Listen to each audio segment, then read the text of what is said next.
Hi, future oceanographers. So from yesterday's lecture, you remember that we went through some Eulerian methods such as CTDs and moorings. And if you remember about the other guy, the Lagrangian guy, who is the stalkery, who goes on his bicycle tracking the girl. We're talking about Lagrangian methods today, how to collect in situ data.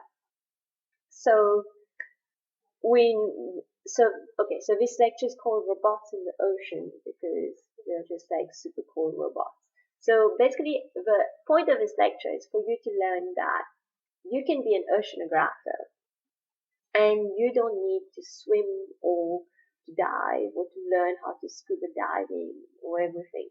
You can just like remain from your house or from the ship and you send your instruments in the ocean and you get all your data. The sea robots will bring you everything. So let's look at so I wanted first to highlight some of the important points. Again, in this video, we're not covering the whole thing. I just want to make sure we're on the same page and that you have a bit of an idea of where we're going. But you will need to go through the lecture material, which is on Buddha, which is a lecture 2. So autonomous underwater vehicles, they are called AUVs, they're like robotic vehicles. So depending on their design, they can drift, they can drive and glide through the ocean and without real-time control by human operators. How cool is that? Huh? So you don't need a pilot. It's basically pre-programmed and it's like easier way to get your data. Now we're going to look at some auger fluids. Now you can read about these in the slide, but I want to show you, so you can go on this website. I will post the link of the website, and what you can do is, so you see for today, you have for 28 April 2020, you have about 4,014 auger fluids chilling in the water, and it explains a bit how you get your data.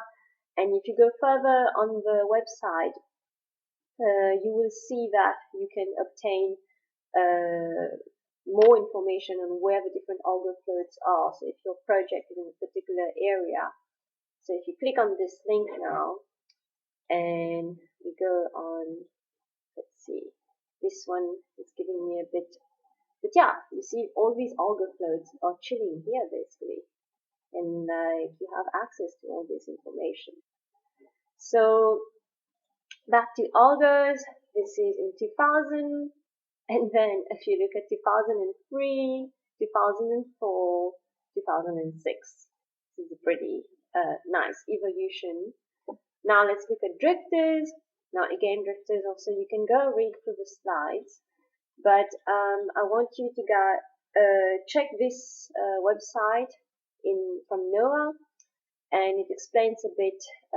These are like students deploying a drifter, and it explains a bit what you can do with a drifter and how like you can use it to get your data. Now, so these are just like all the drifter arrays in the ocean, and how somebody is like now like deploying one. And but obviously everything has got like advantages and disadvantages. They like take only surface measurement and they're not retrievable, so that's probably like pollution. So you might think of that. Now, next thing about gliders. Now, let's see if we have some time. I want you guys to watch this. The Wave Glider is designed to capture both.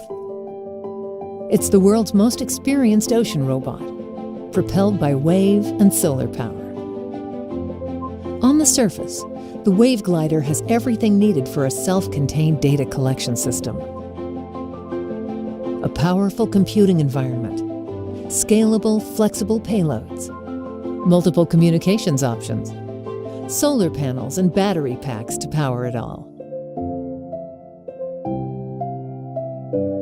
The Wave Glider's innovation only begins at the surface.